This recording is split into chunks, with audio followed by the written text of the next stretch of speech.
Sugeng enjing para pamirsa sedaya, tepang malih kaliyan kula wonten ing channel YouTube Mahendra Entertainment. Ing wekdal punika kula badhe masak jangan lombok rempah jambu. Bahan-bahanipun ingkang dingge damel rempah jambu nipun wonten jambu ingkang sampun dipun deplok, dipun kumbah ngantos resik, wonten mrica, wonten gendhis, wonten moto, wonten kaldu bubuk, ebi lan tigan.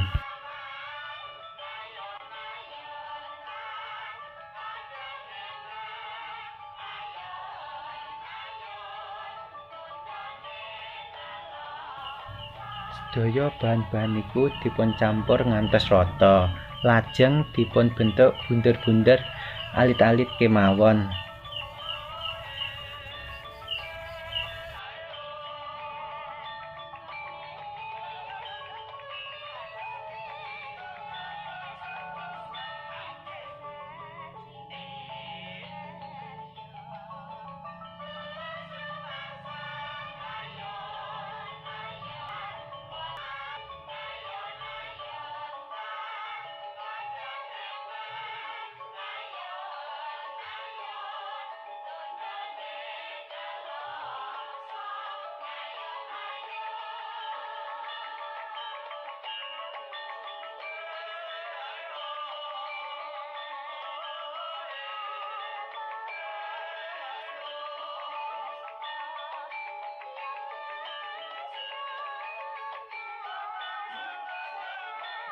Jambu ingkang sampun dipun bentuk niku wau lajeng dipun kukus ngantos mateng.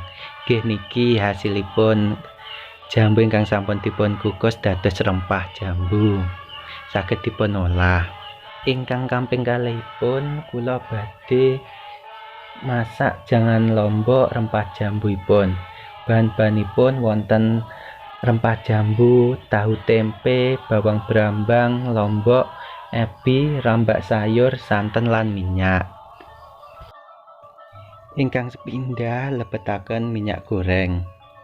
Sasampunipun minyak goreng panas lebetaken bawang lan brambang ingkang sampun dipun iris.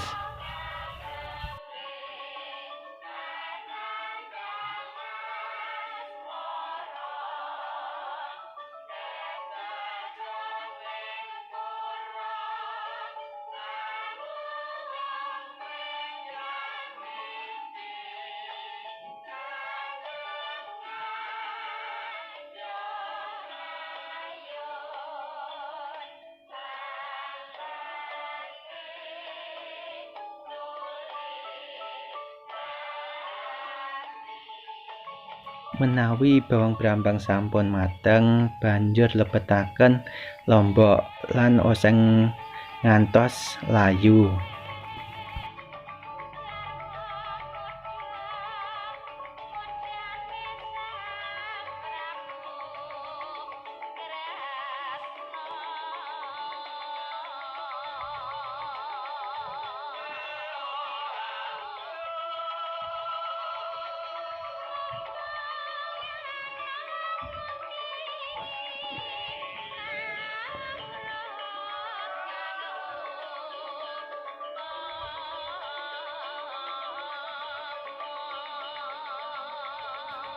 Lajeng lebetaken tahu tempe lan ugi lebetaken toya ingkang sakcekapipun.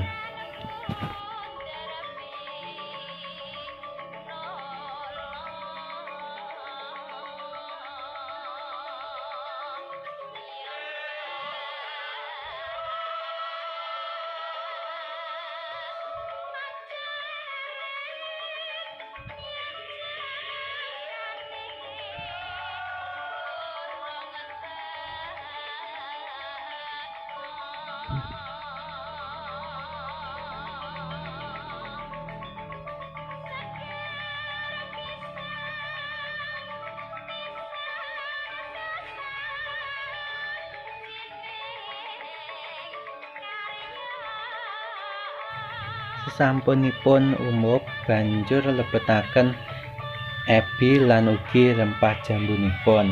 Lajeng bumbu-bumbu kayata sarem, gendhis lan moto.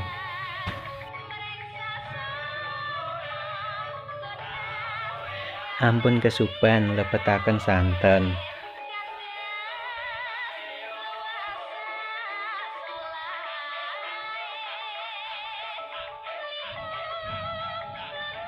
Ingkang terakhir lebetaken rambak sayur.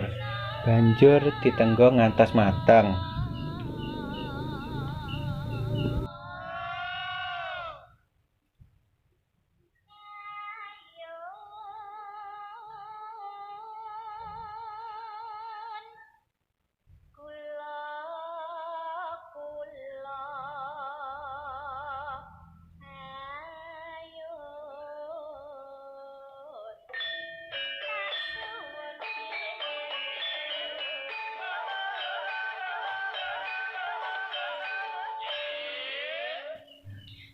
Jangan lombok sampun mateng, saged dipundhahar kaliyan sekul.